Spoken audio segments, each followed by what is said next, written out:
la décision de Meghan, duchesse de Sussex, de ne pas assister au couronnement du roi Charles a été décrite comme un faux pas de relations publiques par un expert. Le cabinet a renversé le scénario sur le duc et la duchesse de Sussex en ne répondant pas publiquement à leurs accusations, mais plutôt en leur offrant un certain nombre de branches d'olivier, a-t-on affirmé. Edward Coram James, expert en gestion de la réputation et en relations publiques, a qualifié la décision de Meghan de ne pas traverser l'Atlantique pour assister au couronnement du roi Charles un autre faux pas dans une longue série de faux pas en matière de relations publiques.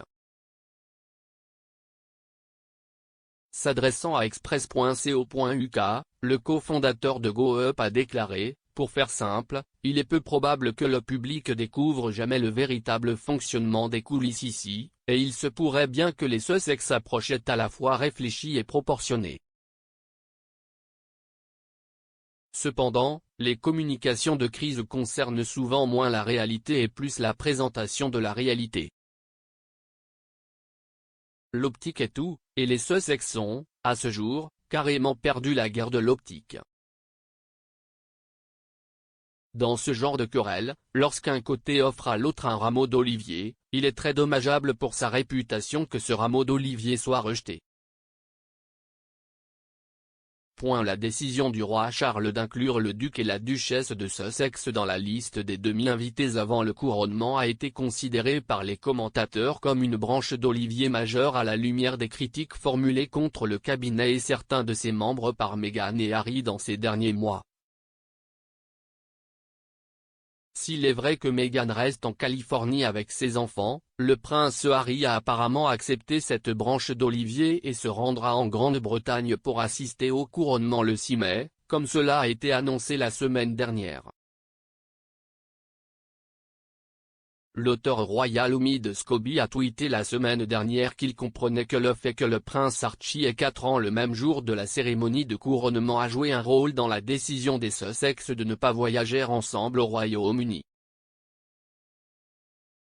Monsieur Coram James a souligné qu'il est peu probable que le grand public découvre jamais le raisonnement derrière la décision du duc et de la duchesse de Sussex concernant la participation au couronnement et que l'optique en ce qui concerne l'absence de Meghan à l'abbaye de Westminster le mois prochain pourrait ne pas refléter la vraie vie.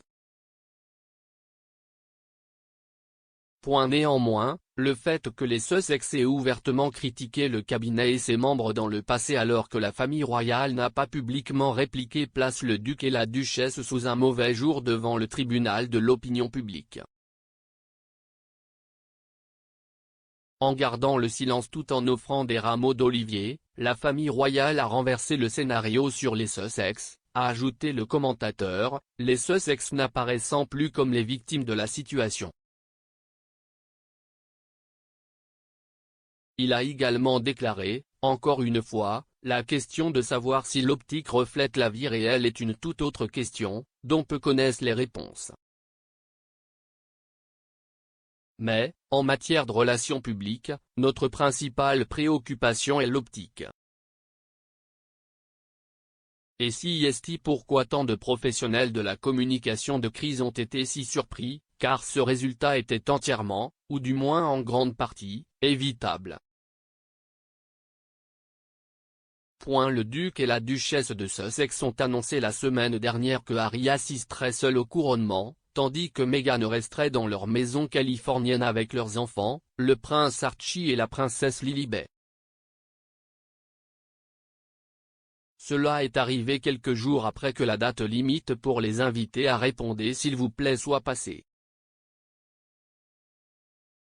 Après avoir démissionné en tant que membre de la famille royale travaillant à temps plein au printemps 2020, les Sussex ont parlé de leurs difficultés en tant que membres seniors du cabinet et de leurs relations tendues avec des parents britanniques.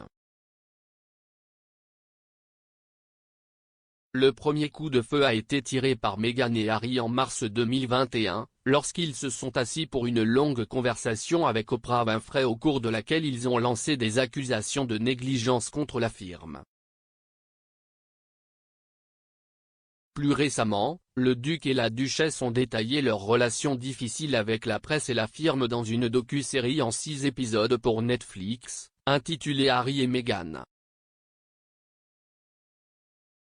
Le duc a également fait des déclarations étonnantes et des révélations intimes concernant les membres de sa famille dans ses mémoires, Spare, dont la publication a été accompagnée en janvier d'une série d'interviews explosives. Dans l'Un, avec Bryony Gordon du Télégraphe, Harry a exigé des excuses pour Meghan de la part de la famille royale, disant qu'ils ont été pris au dépourvu, alors soyez francs et ensuite nous pourrions tous passer à autre chose. Dans le même temps, le duc a exprimé à plusieurs reprises qu'il souhaitait combler le fossé séparant sa famille de la famille royale. Dans un cas, alors qu'il parlait avec le journaliste américain Anderson Cooper dans l'émission 60 minutes de CBS, le duc a déclaré que la balle en matière de réconciliation était dans leur camp, faisant référence à la famille royale, avant d'ajouter « J'ai vraiment hâte d'avoir cette famille, j'ai hâte d'avoir une relation avec mon frère. J'ai hâte d'avoir une relation avec mon père et d'autres membres de ma famille. » Ni les membres du cabinet ni leur bureau de communication n'ont publié de réponse publique aux attaques et allégations soulevées par les Sussex ces dernières années, comme l'a noté M. Coram James. Au contraire, le roi Charles a fait quelques mouvements vus par les commentateurs comme des branches d'olivier à son deuxième fils. Parmi ceux-ci, il y avait non seulement l'invitation au couronnement, mais aussi une mention dans le tout premier discours du roi en tant que souverain. Au lendemain de son accession au trône le 9 septembre, le monarque a exprimé mon amour pour Harry et Meghan alors qu'ils continuent de construire leur vie à l'étranger. Néanmoins, la famille royale a également été parfois critiquée pour son attitude envers le duc et la duchesse. La décision prise par le roi Charles de demander aux Sussex de quitter leur maison à Windsor, Frogmore Cottage, a été considérée comme vindicative par certains commentateurs, d'autant plus qu'elle a été publiée peu de temps après la publication de Spare.